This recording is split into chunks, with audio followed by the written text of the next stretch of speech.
Welcome to McPlum, simple solutions served daily. You already have Vscode and your OS ready. Now begin. Open the command palette with Ctrl+Shift+P or Command+Shift+P on Mac OS to run settings commands quickly. Once the palette appears, type menu bar or window, toggle menu bar to surface options. This narrows the steps and prevents hunting through menus.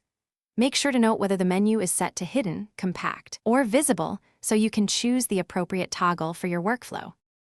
Once done with the palette, use the explicit toggle command to show the menu bar. This immediately changes visibility. If you prefer persistent behavior, open Settings, JSON, and set Window. Menu bar visibility to visible. Do that to avoid accidental hiding.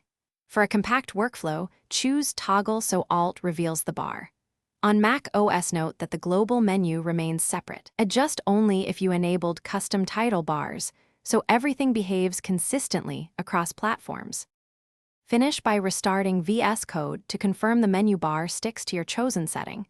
Some changes need a restart to apply. If the menu still behaves oddly, disable recent extensions, because UI modifying extensions can override visibility. Make sure to check for workspace-specific settings versus user settings.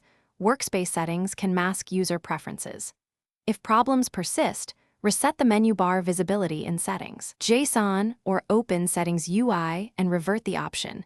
That resolves most conflicts quickly. Thanks for watching. Stay juicy and subscribe.